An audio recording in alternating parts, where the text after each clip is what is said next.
You know, when you think about it, powerful industrial robots are pretty much everywhere. They're on car assembly lines, in giant warehouses, lifting, welding, moving things with just incredible speed and force. But all that power, well, it comes with risk. So behind all this amazing automation, there's this hidden playbook, a detailed global rule book that keeps people safe. And today, we're going to break down exactly how it works. And that's really the million-dollar question, isn't it? I mean, when you have a machine that can sling a half-ton engine block around with pinpoint precision, how do you make sure the person working nearby is totally protected? The answer, as you'll see, is way more complex and, honestly, way more interesting than just putting up a big fence. And make no mistake, the stakes are incredibly high. This list of potential hazards, it's a pretty sobering reminder of what could go wrong.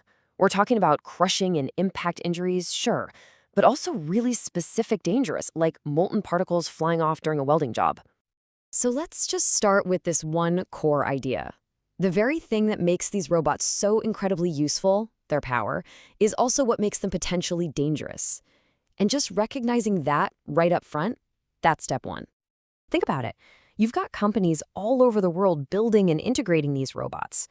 A messy patchwork of different local rules just wasn't gonna cut it. It would have been chaos. What everyone needed was one single, unified standard that everybody could follow to guarantee the same level of safety, no matter where that robot was built or installed. And that brings us to the hero of our story today, ISO 1021-18-2. This is it. This is the internationally agreed-upon rulebook for robot safety. Okay, so here's the simplest way to think about it. If you're building a house, right, you have to follow the local building code. It makes sure the house is structurally sound and isn't going to fall down on you. Well, ISO 102812 is basically the building code for installing an industrial robot. It tells the designers and engineers exactly what they need to do to make the whole system safe for people. Now, the most crucial part of this entire standard is this. You have to plan for danger before you do anything else. It's the golden rule. You just can't protect people from a hazard if you haven't even identified it yet. This whole proactive approach, it's the absolute bedrock of modern robot safety. And it's not just some vague idea either. The standard lays out a super clear three-step process. First, you have to identify every single conceivable way a person could get hurt. Then you figure out how bad that injury could be and how likely it is to happen. And finally, you absolutely must put safety measures in place to knock that risk down to an acceptable level. And when we say detailed, we really mean it. Just look at this. The system doesn't just say, figure out if it's dangerous. No. It gives you specific criteria, breaking down injuries from an S1, which is like a minor scrape, all the way up to S4, a catastrophic event like an amputation. That's how incredibly thorough this is.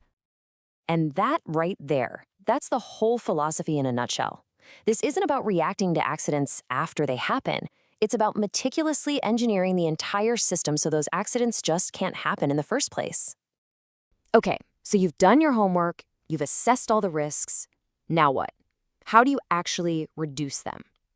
Well, the standard basically outlines two big philosophies, and I like to call them the fortress approach and the dance partner approach.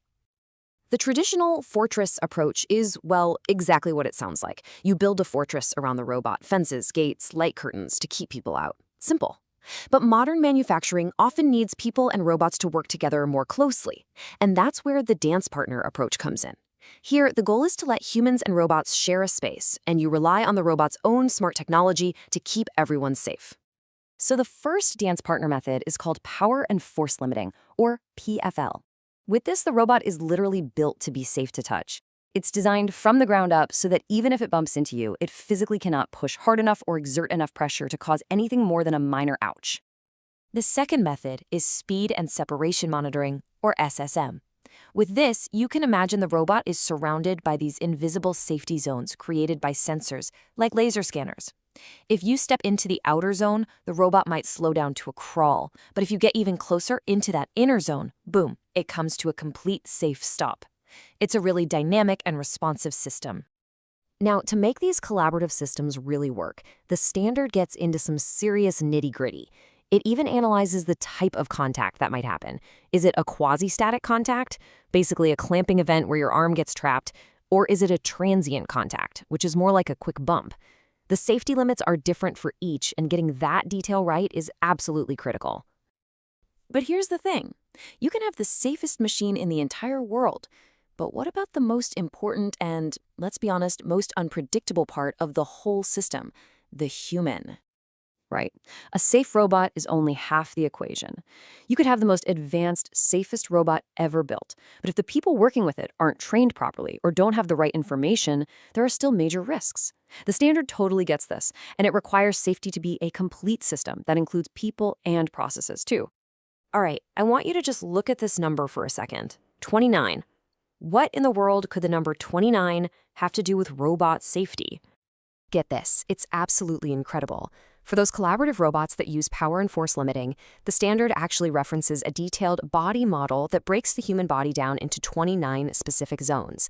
We're talking the forehead, the sternum, the back of the hand, and each one has a scientifically tested maximum limit for force and pressure, all based on the threshold where pain starts.